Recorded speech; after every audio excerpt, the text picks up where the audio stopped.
I'm Krista with the International Wolf Center, and thank you so much for joining us tonight for Kira's webinar.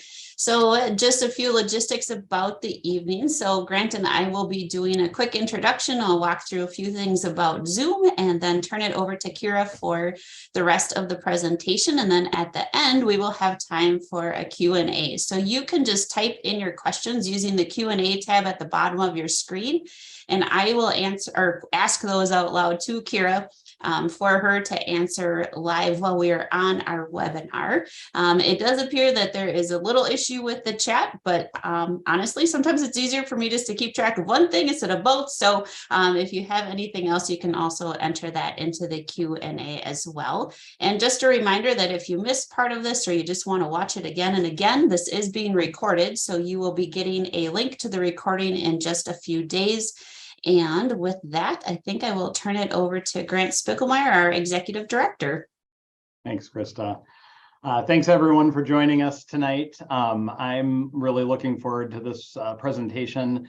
For those of you who participated in the symposium back in October, you'll hopefully remember Kira Cassidy. She gave several presentations that over those 2-3 days. I think one that I know was very memorable to me and many others was her presentation about the role of elderly wolves, which managed to kind of educate me and make me feel really old at the same time when she told me that elderly was 6, age 6, but it's an wolf pack, not human years.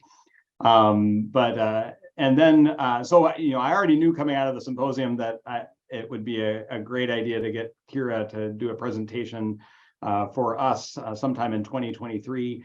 And then lo and behold, a couple of papers came out really quickly thereafter the symposium. And one of them was picked up by a lot of media connected to this question of how parasites, particularly the toxoplasmosis parasite, easy for me to say, affects wolf behavior. And it got a lot of play in the media because, of course, zombie wolves and the whole thing. It's a fun thing to consider and think about, even for somebody who's not actively studying the wolf world.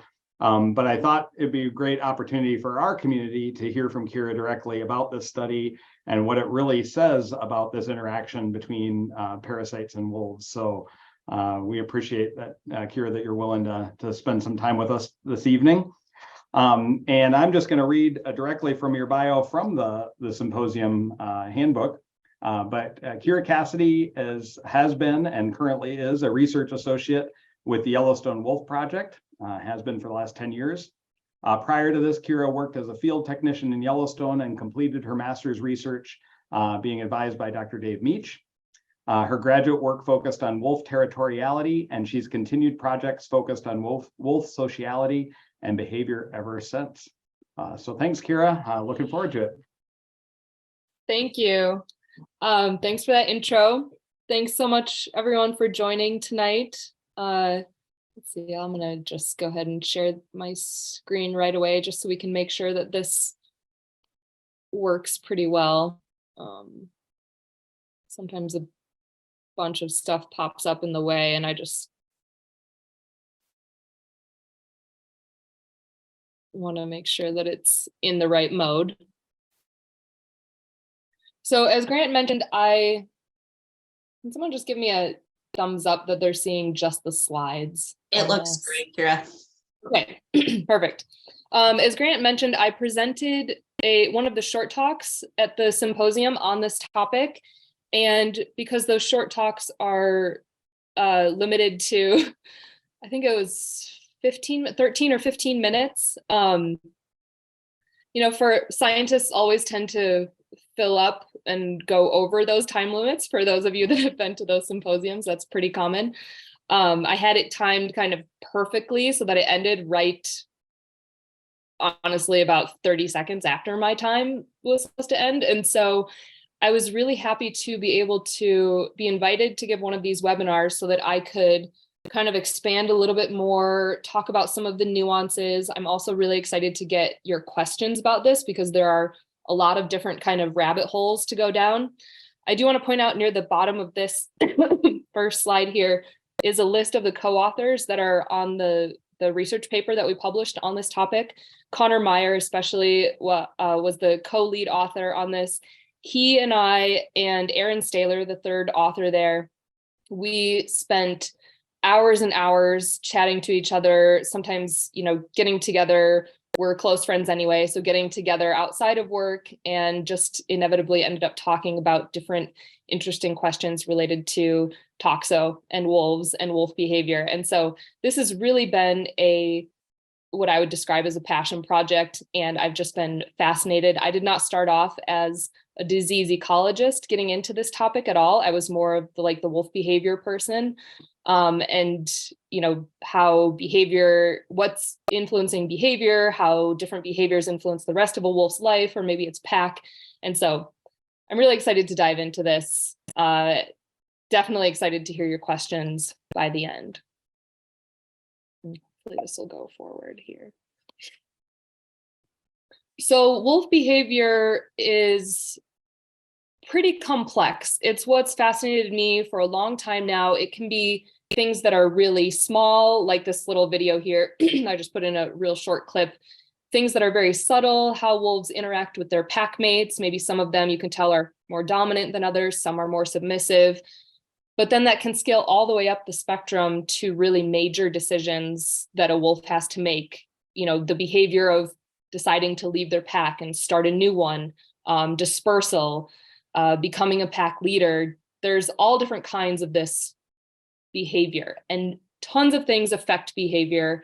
There's no one that has really been able to point out each individual thing and figure out their relative importance in how it affects decision making and behavior, especially for a really complex animal, some higher order mammals like humans, canids, other primates, even things like pigs, cetaceans like dolphins and whales. Decision making is super complex, but we know of these handful of things that will impact behavior and decision making. Things like age, things like sex, especially things that are influenced by hormones. Season, also sometimes hormone influenced decisions there. Their health. So if an animal is injured, they might make different decisions than they would if they were otherwise healthy. Animals that live in groups, of course, have to cooperate. There's this idea of collective action. So they have kind of a group goal to work towards that might not be influencing their decisions if they were just by themselves or in a different group with different makeup. And then also past experiences. We see this in Yellowstone. Some wolves are more used to the road than other wolves, and probably their past experiences have a lot to do with that. One of the other things that influences behavior and decision-making are parasites. And I remember I mentioned hormones. So that's usually kind of the avenue or the mechanism for influencing an animal's brain and therefore its decisions. Now, Grant mentioned the titles or headlines that pop up that mention zombie animals when it comes to parasite, or mind control is another kind of frequently used term. Some of you have probably seen these. You may have actually seen some of them related to wolves. I gave a bunch of interviews with journalists about the paper when this came out, and had to talk a couple of them down from the cliff that they were on, ready to jump off about zombie wolves, and kind of taught them a little bit more about toxo. But it's not totally out of the realm of, hyperbole, I suppose, because when an organism like a parasite is starting to affect the brain in a way that it affects behavior, that is, in its simplest terms, zombie-esque, I suppose.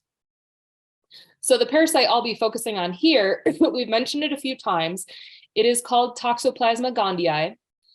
It causes the disease toxoplasmosis. So that is just a slight kind of semantics point there. It's extremely common. It is found throughout the entire globe. It can actually infect every type of warm-blooded species. So that is every mammal, every bird species out there. There are estimates in some places in the world where about 10% of the population has it. There are some places in the world where up to 90% of people have it. One of the places that was kind of a hot spot is France for some reason. And globally, the average is about 30% of people. If there are some people who want to share if they've ever been tested for it, I would love to hear about that afterwards. Maybe we can chat. I've actually never been tested for it, but when we were publishing about it, there were some funny Twitter threads about, people would post something about, here's this interesting new paper that just came out, but I don't trust it because if the authors haven't been tested for toxo, we don't know if it's actually just the parasite writing this article about itself. The life cycle of toxo is fascinating, and this is what makes it, this will come into play more and more the more I talk about behavior a little bit later. So the very typical life cycle is starting off in a felid system. So that's any cat. That is everything from a tiny little domestic cat, tabby, to a mountain lion or a bobcat, up to African lions.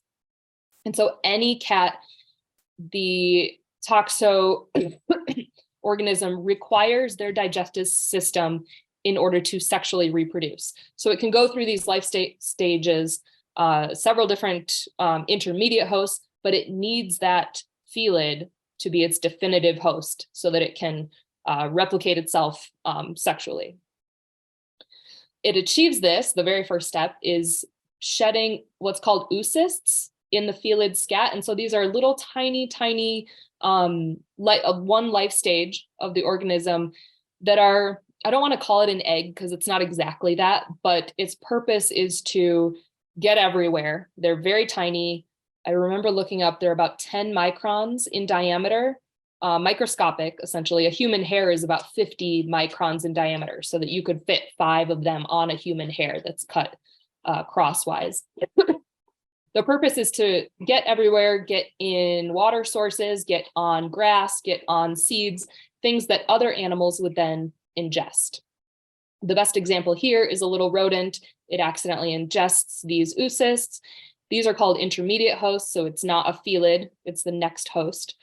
And once it accidentally ingests those oocysts, it gets into the digestive system of that intermediate host, where it migrates to different parts of the body and starts to form cysts on the muscle tissue and also in the brain.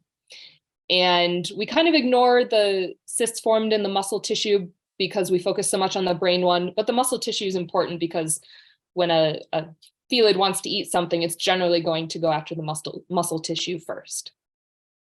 But those cysts in the brain then start to affect hormones. They form in certain places in the brain and start to affect hormones like dopamine and testosterone. There are quite a number of studies that have been done on this in lab settings, mostly, because you can control for so many things. So mostly it's this process, using rodents, exposing them to the oocysts, seeing which ones get infected, seeing how their behavior changes.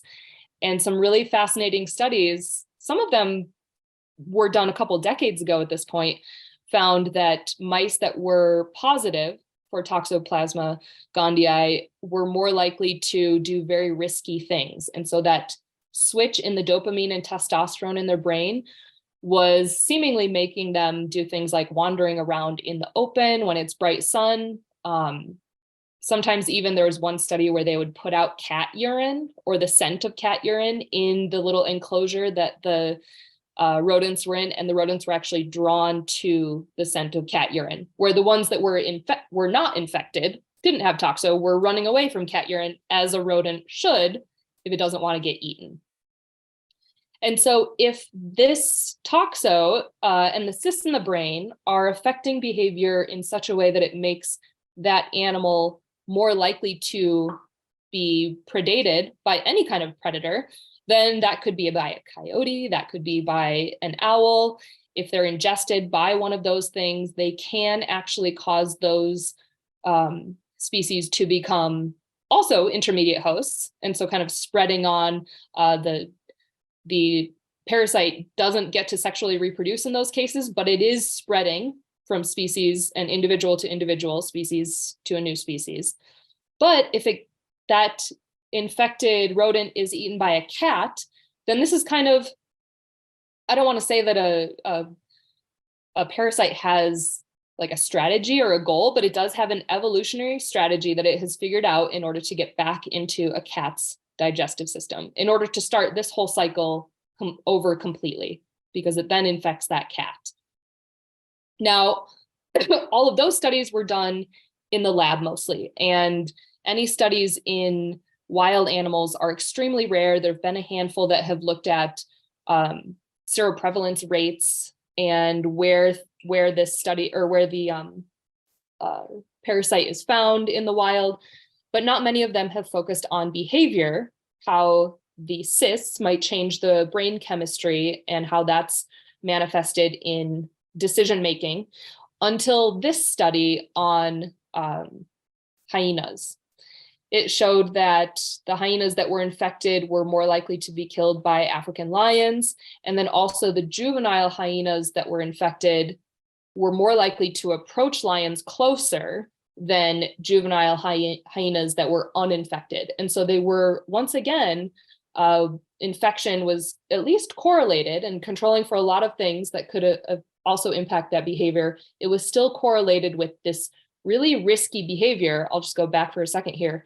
Remember the mice that were moving out into the open, even approaching cat urine because they were drawn to it? Doing something super risky was giving them a dopamine hit, essentially. And so it seemed to be working a similar way with hyenas. When this paper came out, we had been starting to talk about testing. Well, we knew that some wolves had already been tested because we collect data in Yellowstone. And that's where we have now 28 years worth of radio collaring wolves collecting blood, and then also some really interesting behavioral research showing that some wolves are more shy than others, some are more bold than others. Just in this video alone, you can see that some wolves walk right up to the camera, some glance at it and cruise on by, and then other ones don't even want to walk past it. They get out of the way. We also know that in Yellowstone, there is a fairly common felid. The most common felid in at least this northern part of the park is the mountain lion. And there's actually a fairly high density of mountain lions, overlapping with a lot of places where the wolves live. And so we had some old blood and serum that we had tested for toxo from wolves, but we hadn't tested any mountain lions yet. And so we decided to send those samples in just to make sure that the felid in this system actually does have Toxoplasma gondii, because then we can start to look at some more detailed questions. Sure enough, we sent in 62 samples, some of them from the early 90s, late 90s, and then more recent years. The Cougar Project has kind of gone through several different phases throughout the last couple of decades, and approximately 50% of them were seropositive for toxo. Okay, great to confirm. We can move forward with some interesting questions. We know that we need a few different things, not only that feline presence, but also that that feline does have the parasite in some cases. Disease screening for wolves, in this case, our questions are focused on wolves after this. And then individual wolf information, which Yellowstone National Park wolf research sits right at the junction of all three of those requirements for the research. The very first question, which wolves were more likely to be infected with toxo? So when you look at an entire wolf pack, you know, some of them are male, some are female, some are elderly, some are prime age, some are very young. I have a list of the variables right here that we looked at. Coat color, which is influences hormones, interestingly enough. And so we knew that hormones were at play there. We wanted to be able to control for that or see if it was correlated with infection at all. Social status, also heavily impacted by hormones and impacts hormones. And then individual overlap with cougars, which we knew was probably going to be important, and at least something that we needed to include in any kind of a model looking at individual variation in seroprevalence. We knew that some packs live in places that where there are tons of cougars. So this heat map kind of shows this really well. This map was made by Colby Anton when he was working on his PhD at UCLA.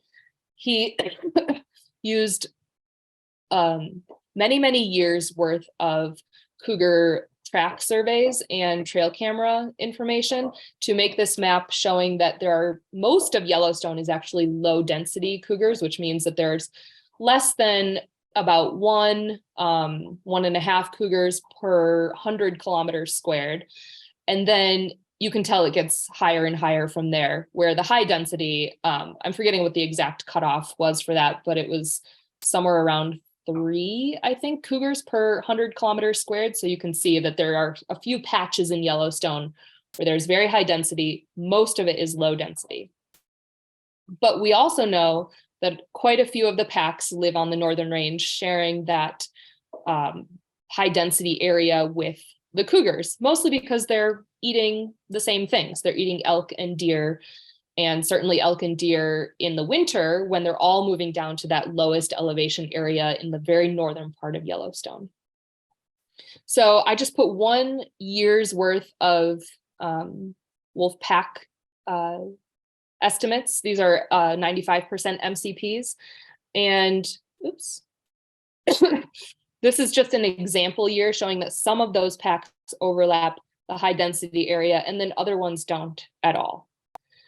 So when we ran this analysis, the only variable that ended up important or significant was how much an individual wolf overlapped with that high density cougar area, which was a little bit of a surprise to me. I really thought that females, there have been other studies showing that females might be more likely to become infected when they get exposed because of the differences that they have in testosterone already. There's a really good reason to think that for a parasite that when you get exposed to it, if you're going to stay positive then for the rest of your life, which is the case with Toxoplasma gondii, it makes sense that age would be a really important variable, that the more time you have to be exposed to something, the more likely you are to be positive. But this variable here, individual overlap with cougars, ended up the only one that was important. I think it really swamped out all of our other variables that we tested for. Essentially what we found was a really young wolf whose territory overlaps that high density cougar area is more likely to have toxo than even like a 10-year-old wolf living in low density cougar areas. And that's why age didn't end up an important variable here.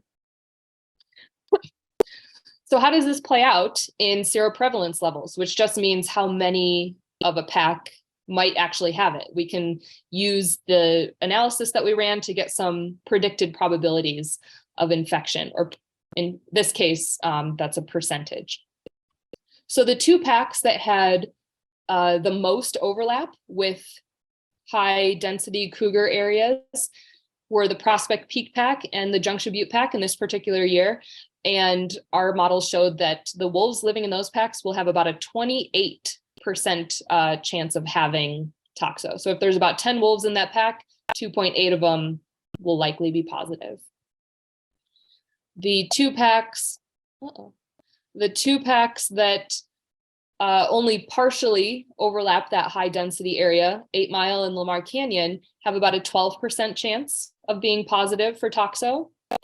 And then the handful of packs that don't overlap that area, our cutoff for that was actually whether they overlapped it less than 4%.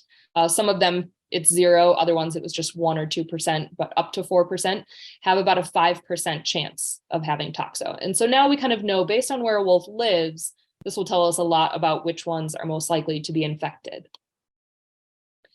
Now, our second question, so that was the first part of that paper.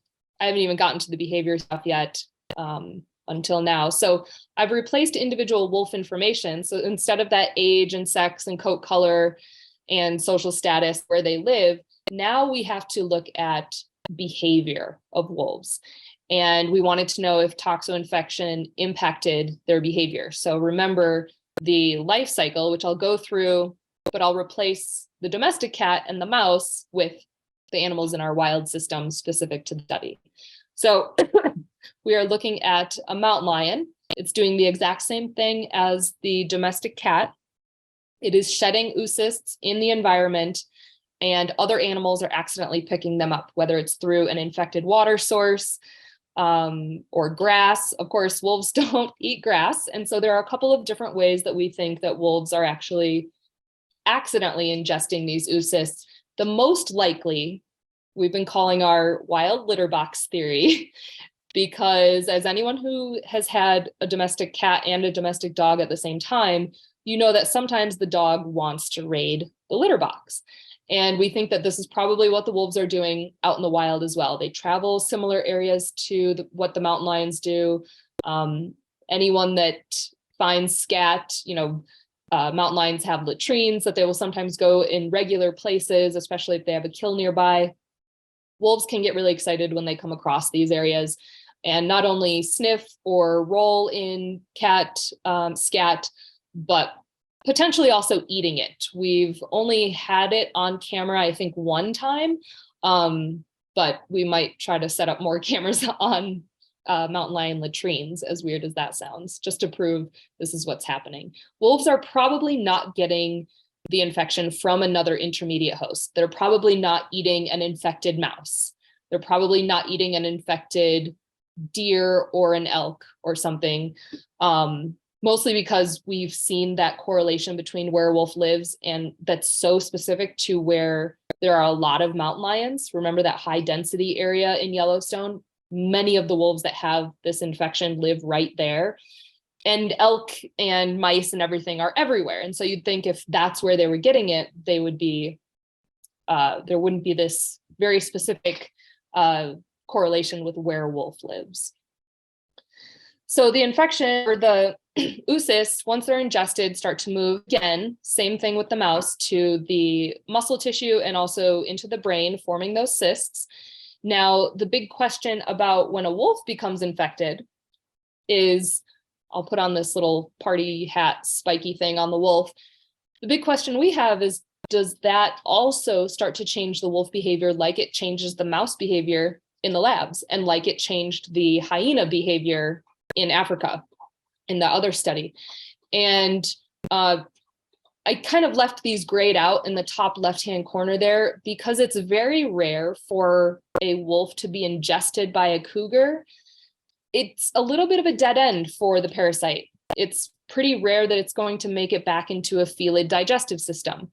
And I'll get to that at the very end because there are some kind of qualifiers to that statement. So in order to test whether the infection affected wolf behavior, we have to define what is risky for a wolf to do. We ended up coming up with a list that included dispersing from your pack, becoming a pack leader / becoming dominant, and also displaying habituated behavior. We keep track of the wolves that do this. We have since, I think it was about the year 2000, wolves that get within 10 meters of either a vehicle or a person and display kind of nonchalant behavior. Something that a wild wolf should not want to do, just like that mouse shouldn't want to walk up to cat urine. A wolf should not want to walk up to a vehicle or a person or something unless they were somehow getting a dopamine hit from doing something risky. Also, we looked at patterns in cause-specific mortality, so whether a wolf died of intraspecific strife, so being killed by other wolves. We could see potentially a wolf that was extra aggressive being killed, more likely to be killed that way, or human cause, which is just another way of looking at that habituated behavior on a slightly different scale. As it turned out, each one of these behaviors, I ran several different models, testing them, controlled for a number of different things. I didn't want to include a model equation in this talk, but it didn't show up as important. Toxo infection was not a valuable explainer of cause-specific mortality or of becoming habituated. And I'm going to come back to that one because this one might be a really important study for the future. But it did come back as pretty critical to explaining wolves dispersing and wolves becoming pack leaders. And in both cases, wolves that were infected with toxo were more likely to do those things, both of those things. So this was the output from one of our models predicting wolf dispersing. So the blue color here is male and the orange color is female. The probability of dispersing is on the left, and the number of months that we monitored the wolf is on the bottom there. As you can see, wolves that are male are more likely to disperse than wolves that are female. That's not very common in many other places, but has been proven in Yellowstone before. So that pattern fit with other studies. But you also see that that solid line versus the dotted line is the positive toxo wolves versus negative toxo wolves. And if a wolf is positive for toxo, they're much more likely to disperse at any given time than wolves that are negative. And you can kind of, I put that gray line at about the 25-month mark because that's the average number of months that we will track wolves in Yellowstone, at least for this study. And if you kind of take a snapshot there, you can see that the probability that a male that's positive for toxo will disperse by 25 months of monitoring is about 75% of the time. If he's negative, it's about 55% of the time. And for females, it's about 15% of the time when they're positive and less than 2% of the time if they are negative. So a pretty big effect there. We did the same thing with leadership. This also showed up in a lot of headlines. I actually talked to Business Insider for a while because I was worried that people were going to start putting toxo in capsules or something and feeding it to the entrepreneur groups that they were a part of, because this leadership effect ended up actually pretty strong. So this is very similar to the last graph. The probability of becoming a leader is on the left. The probability of, the number of months monitored is on the bottom there. And wolves that were positive were much more likely to become leaders than wolves that were negative. And if you look at that gray line, that snapshot shows the huge difference there. By the time a wolf has been monitored for 25 months, the probability that a wolf that's positive for toxo is a leader or becomes a leader at some point in their life is about 65%. And if they're negative, then it's only about 5%. Now, if we can take those results, remember, this is basically just two things. Toxopositive wolves are more likely to disperse and more likely to become a pack leader at some point in their life. So let's put this in kind of a ecosystem sense, what this looks like on the ground in Yellowstone. We have mountain lions and we have wolves, and we have some places that they overlap quite a lot because they're feeding on the same prey. Now, wolves are getting infected. This is my depiction of the wild litter box theory. There's a mountain lion up in a tree because wolves have run up to it and they're sniffing its scat on the ground. So this is some of them that are previously uninfected because it's that black color, now becoming infected.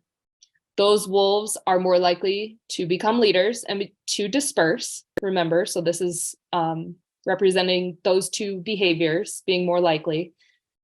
This is where it gets really interesting to me. So if wolves that are positive for toxo are more likely to become pack leaders, we know, based on other studies, are critical to the decision-making process at the pack level. So if a infected leader is leading the rest of their pack mates into risky scenarios, this might kind of change how that pack is operating on the landscape. And in the very bottom little diagram there, the pack leader is leading the pack towards another infected mountain lion. We don't know if this is the case out in Yellowstone. I'll just put this qualifier here. So what we know is the behavior stuff's going on. We don't exactly know the fallout, but this is a little bit of speculation about how the system might be working.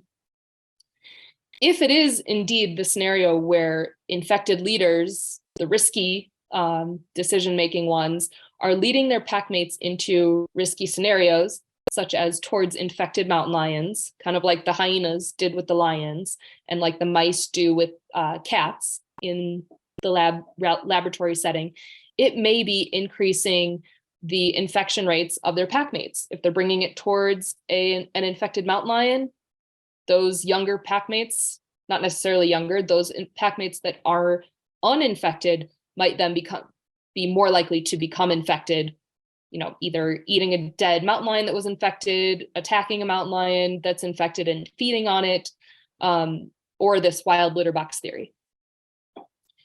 Now, those ones that became infected because their leader led them into that scenario then get fed into this cycle of becoming more likely to become leaders and more likely to disperse. So that's the behavioral kind of cycle that we're seeing. And I just want to point out that at every, I'm going to go back.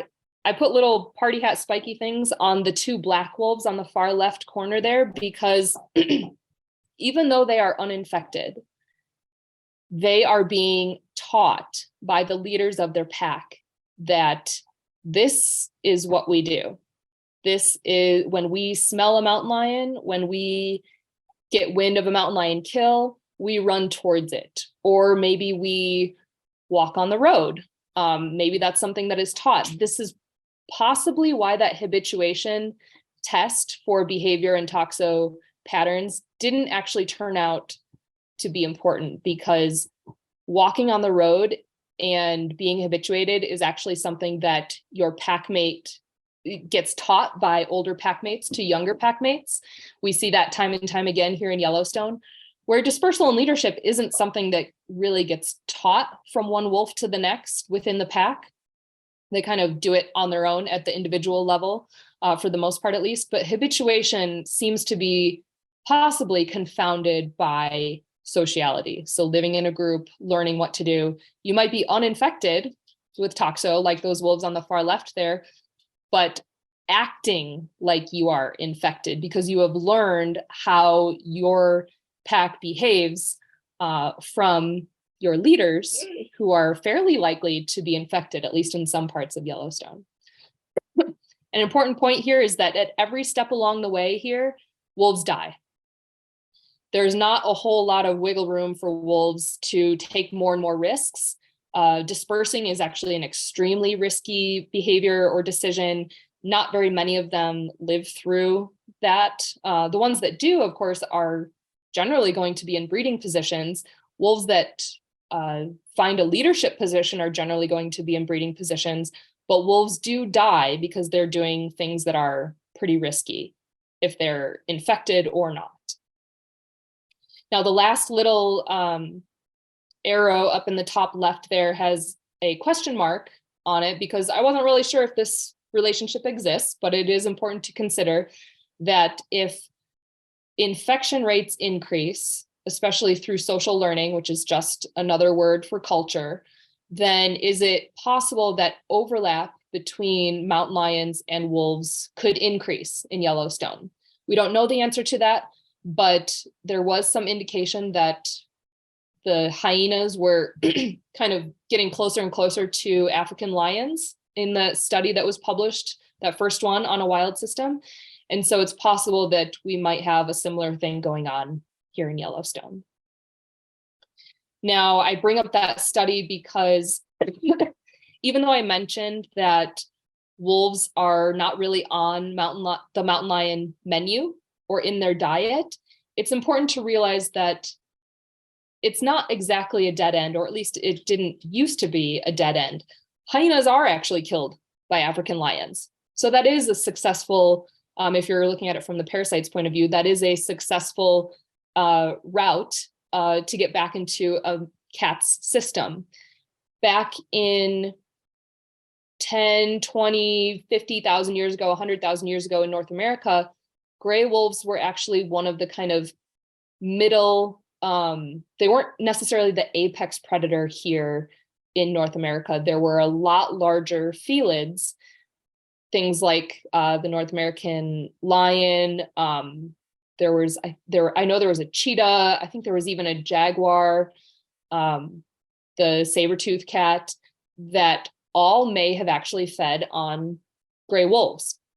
Gray wolves have kind of ended up as an apex predator now because all of those huge cats have died out, gone extinct. The only one left is the mountain lion, and because they don't live in groups, they don't necessarily have gray wolves on their menu. Same thing with humans. Humans get this as well. There are some really interesting studies showing some correlations between human infections and changes in human behavior that include things like taking bigger risks, even some correlations with, driving a motorcycle, starting your own business, anything that would be kind of feel scary and risky. Those people are actually getting a dopamine hit from it. And remember, it may be 30% or more of us that have it. Not sure, there's about 60 people signed in. So who knows, it might be about 20 of us have it sitting here right now. Humans also probably a dead end when we get it. It's not necessarily going to go back into a cat system. It's very rare for a human, at least in most parts of the world, to be fed on by a large felid. But it is not out of the question. There are some places in India and I think parts of Russia where people are not uncommonly killed and fed on by things like tigers. Once in a while, things like African lions in some places. And when humans were, this is a couple 100,000 years ago, when we were not even out of Africa, and evolving from smaller primate type of species, maybe not even Homo sapiens yet, the only thing we really had to worry about too much were large cats, large felids on the African plains. And it would make sense that we still have these behavioral changes because not that long ago, evolutionarily, it was trying to get back into a cat system. And so the idea that it's kind of a dead end for us right now is fairly recent. Now, a quick note about the wolves. I mentioned it a little bit before, but those wolves that are getting breeding positions, it might seem like after this whole talk, it's always going to be a net benefit to get infected with toxo. You're going to probably get a breeding position. Even if you disperse and die, it was maybe a good risk because if you live through that, you're going to get a breeding position and then be the one reproducing. However, if an animal, even a human, becomes infected for the very first time with toxo while pregnant, it can cause huge problems for the fetus. It often kills the fetus. And then for wolves, that would be an entire litter. And if it doesn't, for some people, it can cause some very terrible developmental problems for the baby once it's born. And so this is probably why some people have actually heard of this parasite, because your doctor may have asked you while pregnant, have you ever owned a cat? Do you change the litter box? If you do, maybe avoid changing the litter box while pregnant, because that's where the oocysts are. If you have a cat, especially if you have a cat that is allowed outside. This is kind of a plug for keeping cats indoors, because if you keep your cat indoors, it is much less likely to be exposed to the parasite. They're not out eating mice and different things that have been exposed from other, that have ingested other oocysts. If your cat is inside eating kibble, it is very unlikely that it will ever be positive for toxo. And wolves don't really live in a world where they can take extra risks. And so even though it might seem really beneficial to be infected and get all of these benefits, maybe avoid getting it while a wolf can just happen to avoid getting it while it's pregnant.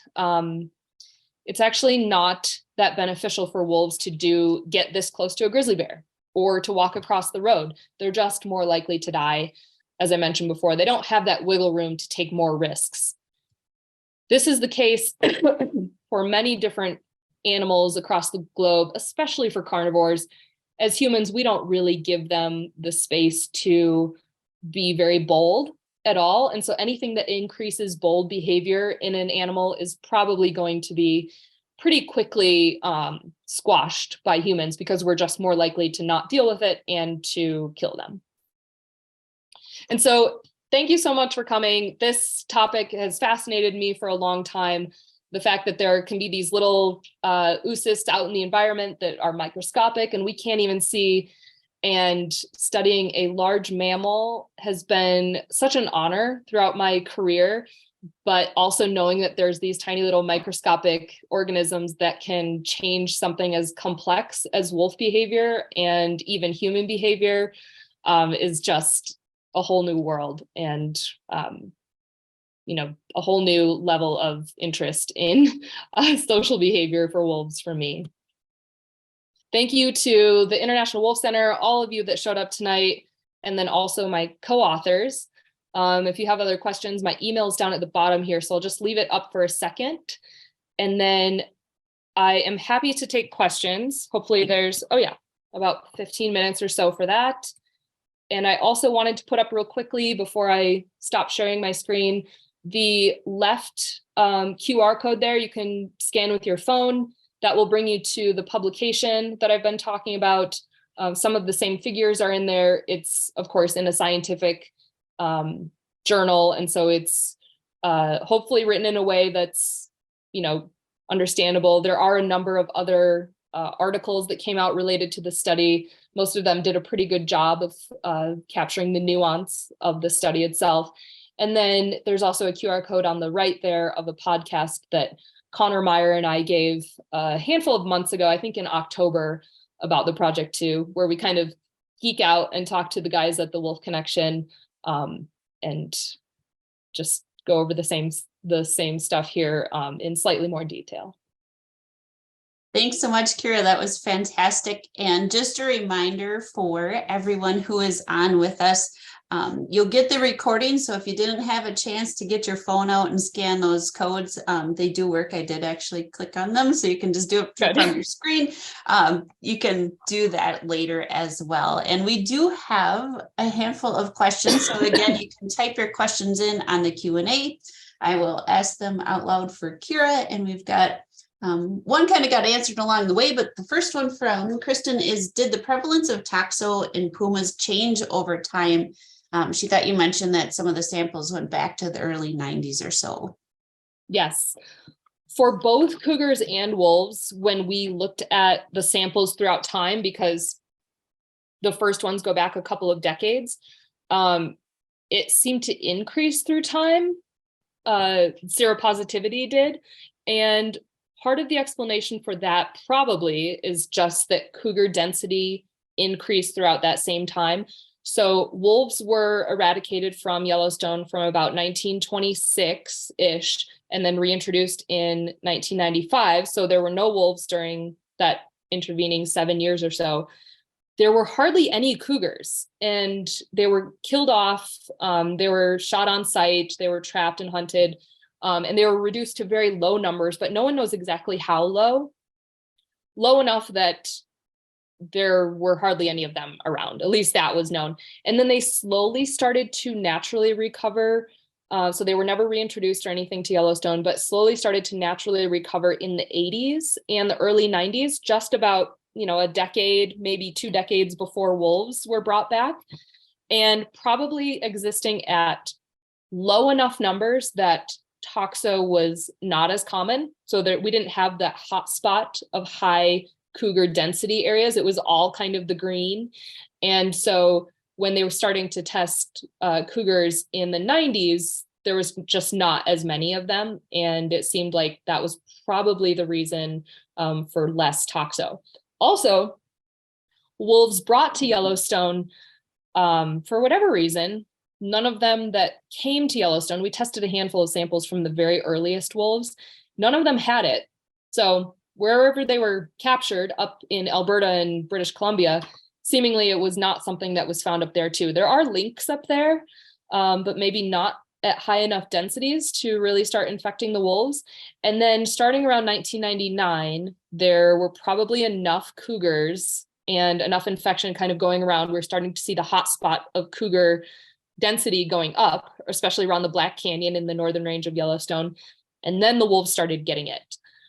I think another explanation for that kind of fits into that is that when wolves were brought here to Yellowstone, the first handful of packs formed in places where, like Lamar Valley and Blacktail Plateau. And then once the really good wolf habitat was pretty full of packs, or at least occupied territories. The couple of new packs that started to form in like 2000, 2001, 2002, especially when the big Druid Peak pack, some of you probably know, split into 4 different packs in 2001, 2002-ish. They actually started to occupy more areas that were known as really good cougar habitat. And it's still good wolf habitat, but it includes places like the Black Canyon. And so then we started to see maybe some more overlap between wolves and cougars, and therefore more wolves getting infected, and that seroprevalence level going up. It seems to be fairly high right now. And for some packs, it might be as high as 40%. The average throughout all of the years was 27%, but starting off low, ending up fairly high. The Junction Butte pack is one of the packs that has the most, it seems, of all the wolves that we've collared in the pack. I think only about 2 of them didn't have it when we tested them. And I should have those numbers right in front of me, but it was, I think, 11 out of the 13 of the wolves we've collared in Junction over the last 10 years were positive. And a lot of those were actually pups. And so they had already been exposed and testing positive by the first time we captured them at only 10 months old. And so they probably have quite a lot of cougars in their territory where they're overlapping those mountain lions, but also they might be learning from their pack leaders. We check out cougars when we smell them or smell their kills. So it also might be something they're learning how to do. Sure, that's super interesting. And then hi, Keith. Keith is wondering, why is it really only cats for toxo reproduction? And is it just for that particular parasite? And are there other types for other different critters? Yeah, so toxo is, the definitive host is only felids. There are other parasites that have other definitive hosts, and I don't know many of them off of the top of my head, because actually a lot of these kind of behaviorally modifying parasites, there are more of them in things like insects.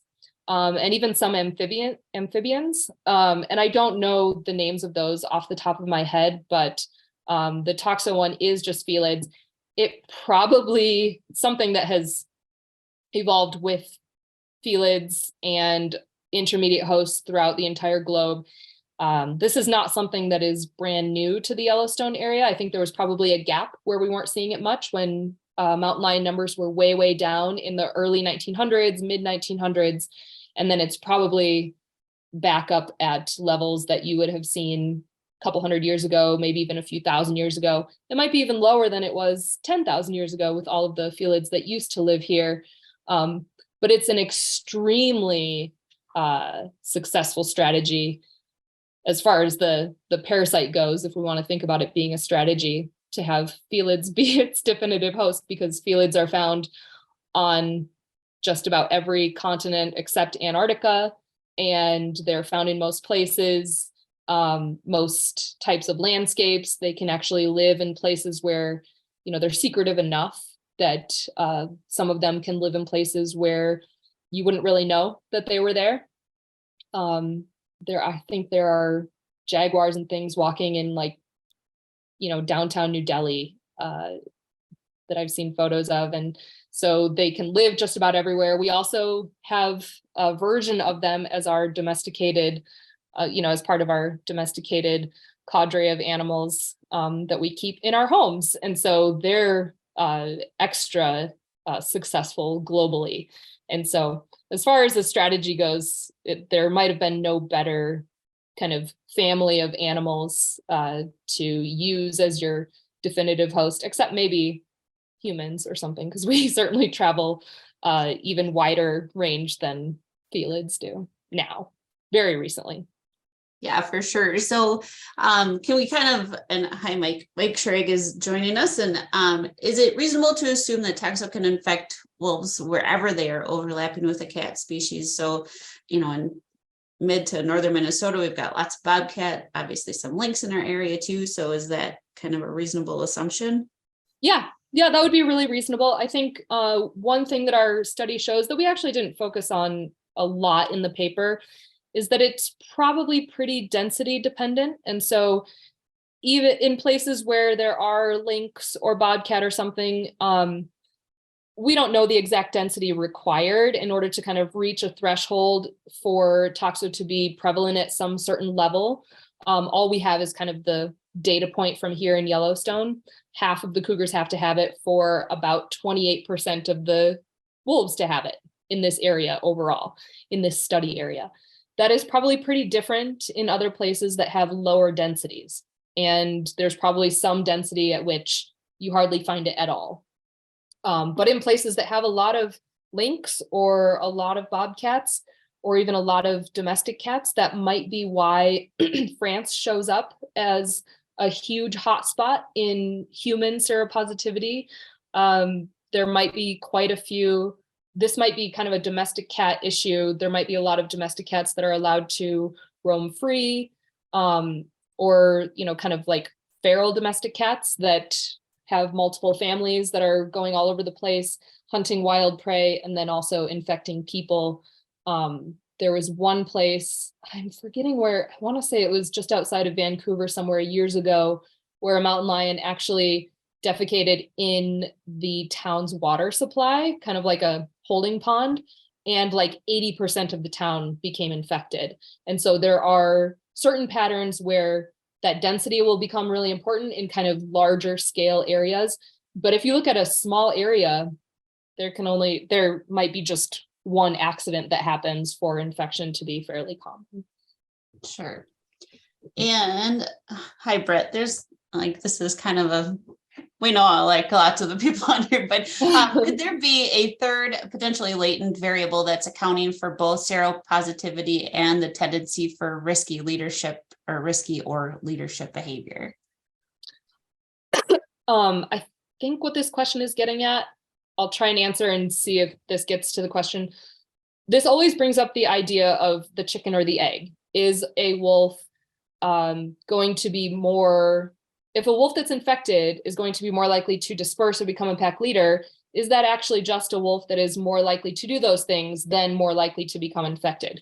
And we actually had a fairly complicated way of dealing with this in our models, where when a wolf was tested, when its sample was taken, when it was captured, we draw blood and then test it for exposure to toxo.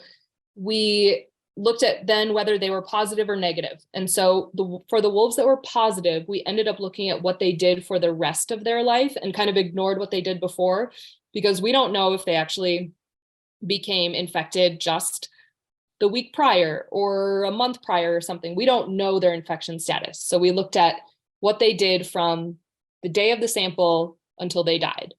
For wolves that were negative, we only looked at what they did up until their testing date. So from their maturity, so about 6 months old, until their sample date.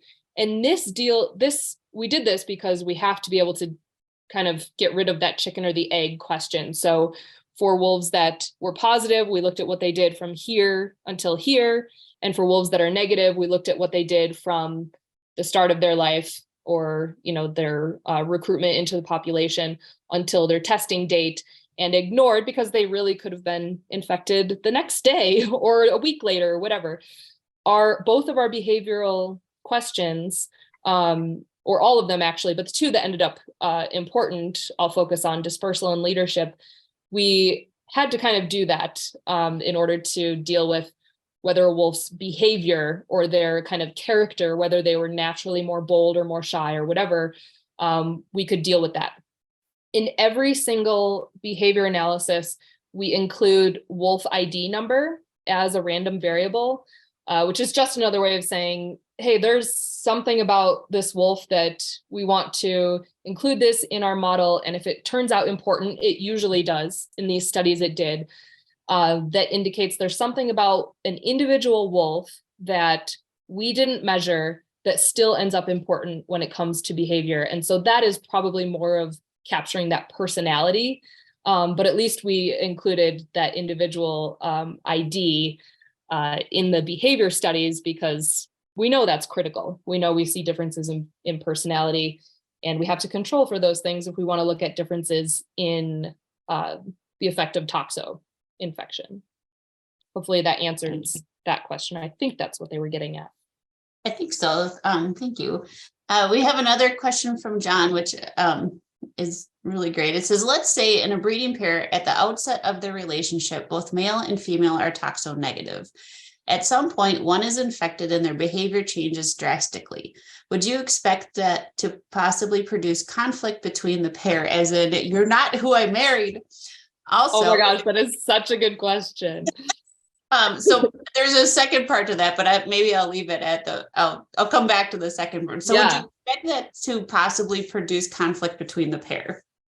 That is such a good question. And I don't know. One of my next big projects is on leadership tenures and kind of these pair bonds that wolves have, especially the two leaders together. And just as a little kind of like sneak peek on that study, wolf divorce rates are about 10%.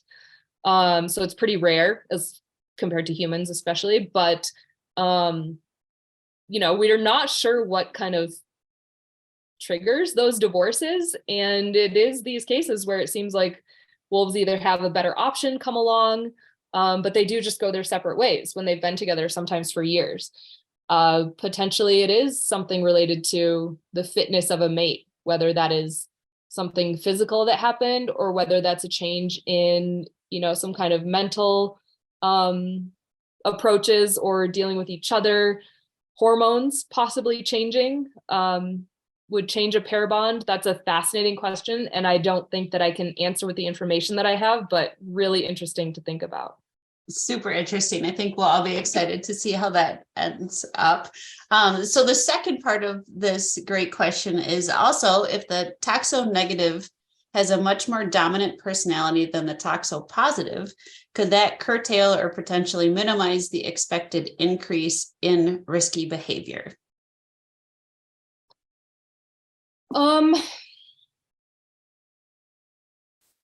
Possibly. I'm not sure I'm understanding the question exactly. So the wolves that are positive are more likely to show the risk-taking behavior.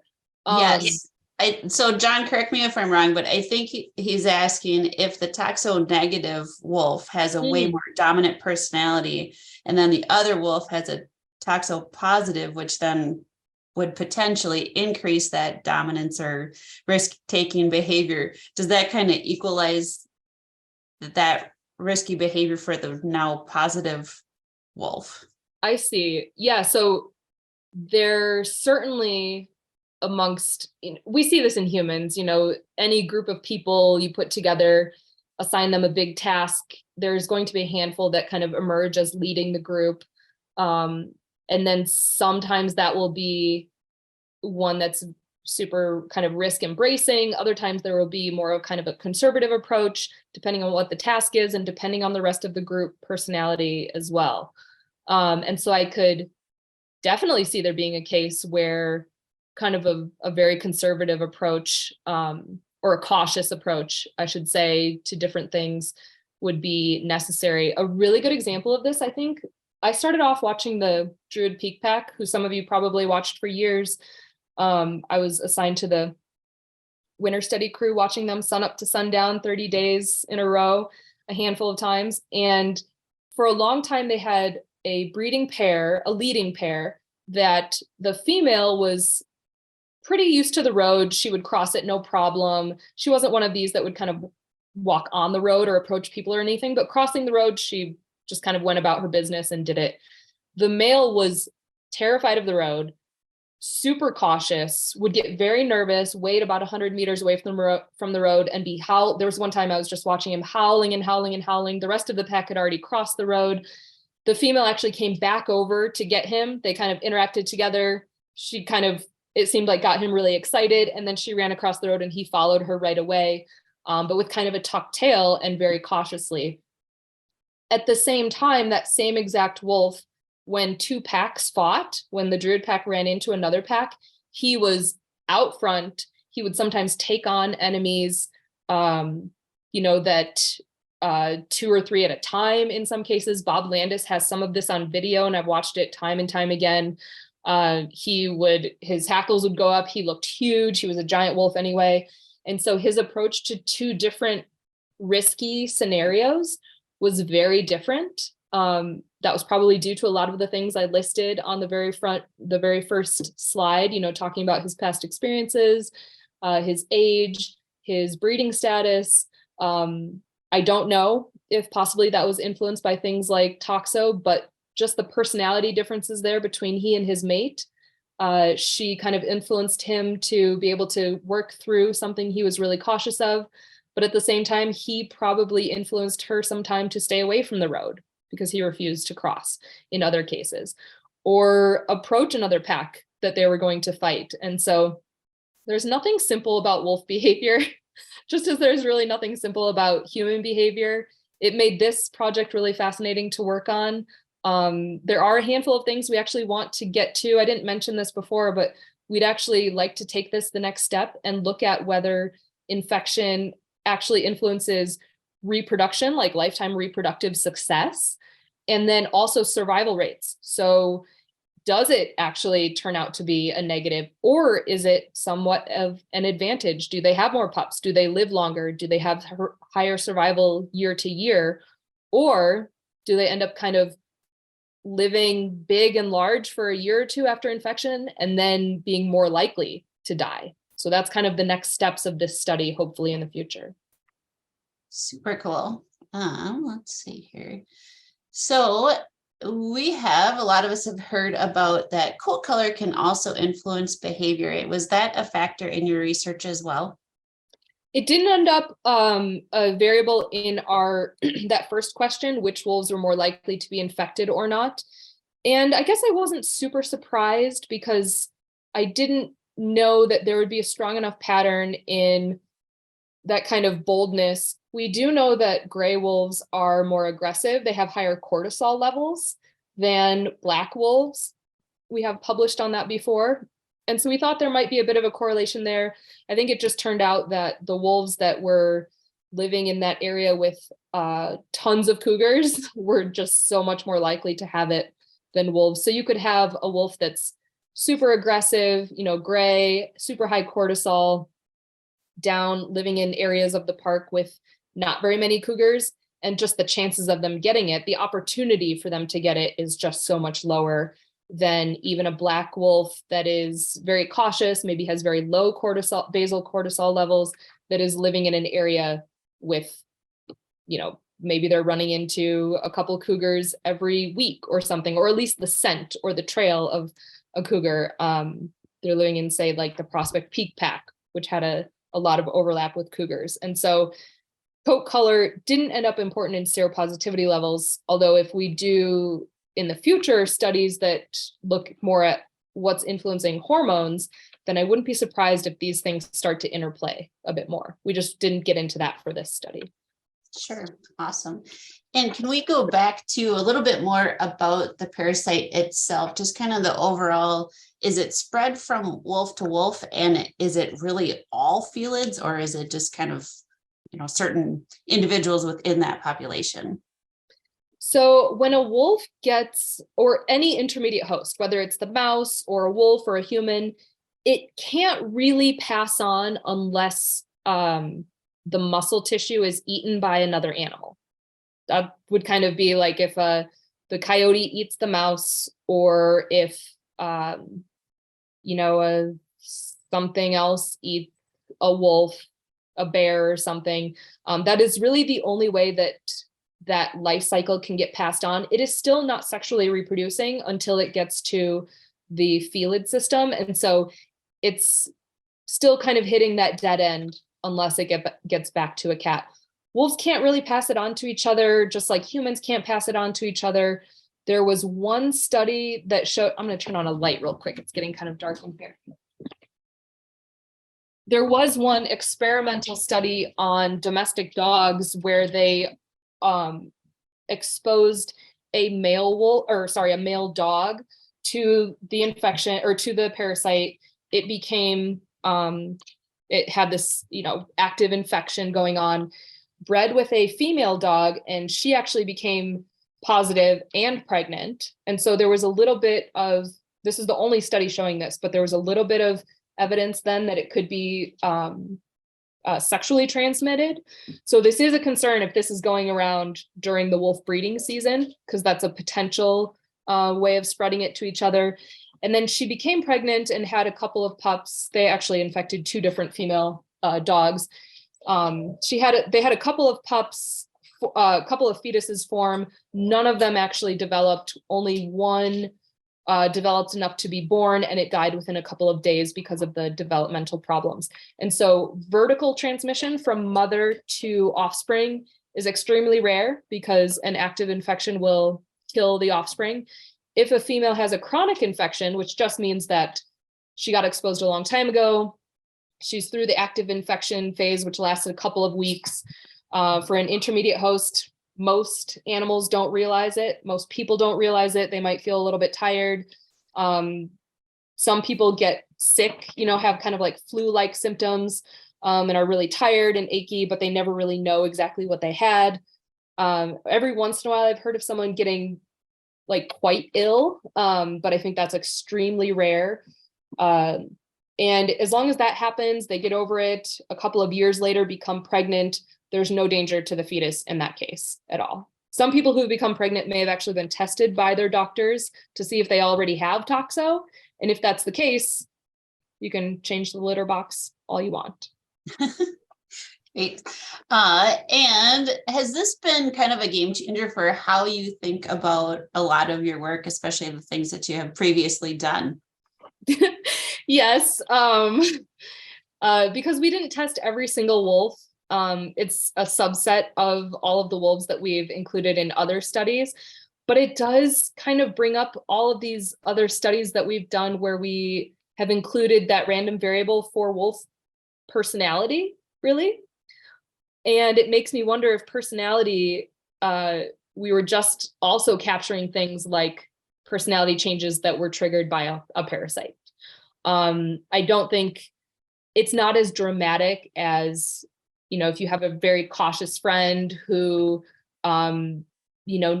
doesn't want to, let's say something extremely cautious. They don't want to get a driver's license or something.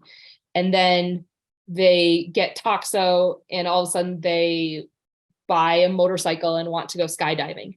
It's not going to be that dramatic of a behavior change. Probably there are people in your life who have toxo who don't, you would never guess it, but there's enough of these studies out there showing the behavioral changes that there probably are some patterns.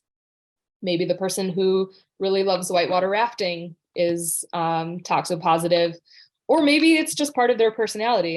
And I think it's very similar with wolves, where we have enough data that we can start to parse out these patterns, but there's never a single wolf where I can point to that one and say, that one must be positive because of XYZ thing that they did, or that one's negative because of this thing they did. The video I showed of the wolves walking past the camera, many of them are positive because they're from the Junction Butte Pack, but of course, some of them were scared of the camera and darted away and didn't want to go near it. So there are always these personalities interacting. This is why I was kind of surprised that we showed such a strong response, really, for some of the behaviors. But it does open up some more questions, which I love about science. We answered some questions and we thought of about 10 times more than we answered. Absolutely. And you have been really generous with your time. So I just want to make sure before I keep going, I know that it's displaying 11, but there's just a lot of really phenomenal comments and thanking you and stuff. So there's not quite as many questions as it may be displaying for you. Do you have time for 2 more? Sure. Yes. Perfect. So Valerie's wondering, so if somebody's dog were to find their cat's litter box a lovely place to find dessert, is that something that they would want to be concerned with? Have you seen anything kind of showing that the same type of behavior then displays in domestic dogs? I haven't seen anything that is outside of a laboratory setting where dogs are experimentally exposed. I have not also run into studies on kind of veterinary clinics where animals were becoming sick and being tested, and this was the cause. Like I said, usually it's an animal that becomes exposed and has that active infection that first couple of weeks, where they might be a little bit sick. Some of them don't realize at all. Some of them might be kind of sick. I actually haven't seen that much about that in kind of the veterinary literature as well. And that might just be because toxo is not that well studied, except for these kind of like laboratory rodent, interesting kind of behavioral questions. I don't see it brought up in a lot of the veterinary kind of a sense. It's a little bit surprising, and it's also not that surprising because it is so rarely fatal, that it really only comes up when an animal, especially a human, but an animal is pregnant. I would say if people were planning on, had like a dog breeder or something, should probably be pretty concerned with this, not let their dogs that while they're pregnant be exposed to the cat litter box kind of thing, just because it could kill the entire litter. And that would be a fairly common thing for it to do. But as far as people's pets and just, your one dog that is maybe spayed or neutered already, not planning on having any litters, I don't see it come up very much. There are a lot more dangerous things to deal with. And that's probably why there are a lot more studies focusing on things like rabies or even like distemper, parvovirus, adenovirus, all those things you already vaccinate your pets from, because those are generally very dangerous and fatal, where toxo is so rarely fatal that there's been a lot less focus on it, I think, which is too bad. I think that the behavioral effects alone warrant us to take a really much closer look at it, not only in the wild, but also our domestic animals and ourselves. Sure. Super interesting. And then our last question is would you ever be interested in, I don't know if they mean this in the long run of leaving Yellowstone, but would you ever be interested in studying other known or heavily monitored wolf packs, such as in California or Mexican wolves, red wolves, etc.? Yeah, so we have a wonderful collaborator, Joanna Lambert, who's done some coyote studies. She's done a ton of work on primates, who has some really cool research about animal personalities, basically. And we talked a good bit about the toxo results when we saw each other fairly recently, including at the symposium.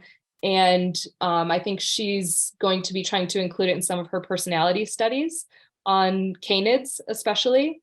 And so I'm excited for that and to try and work more with her, because she's wonderful and has a ton of experience with personality, especially in social animals and behavior and decision making. And so that, I think, is a really cool, exciting new avenue that, like I mentioned, we answered a couple questions and a ton more pop up, and it's one of the most exciting things as a scientist. Other people have looked at toxo seropositivity levels throughout different gray wolf populations. Ellen Brandel, who's one of the co-authors on this study, led that and published it and kind of compared the seropositivity levels to different places in North America, all the way from Ellesmere Island down to Yellowstone, and possibly even, I don't know if she got samples from the Mexican Gray Wolf Project, but it was really cool to see where there was more of it, places where there were a lot more felids. Sure. I think based on the questions and the comments, I think you've got a lot of us asking lots of questions and thinking this is super fun. And there's a few people join the club out on the fun part. So, yeah. So I will end that here with a thank you so much for joining us tonight, Kira, and thank you to everybody who joined our webinar and asked such great questions. And just to kind of wrap it up, we have one comment about just again that it's super interesting and that it's a problem in California with sea otters and seals, since that cat litter and waste makes it to the oceans, and wondering if it's causing behavior changes and anything else as well. So again, super fun and super interesting, and we all thank you so much for joining us tonight. Thank you for having me. Thanks. Bye everyone. Have a good night.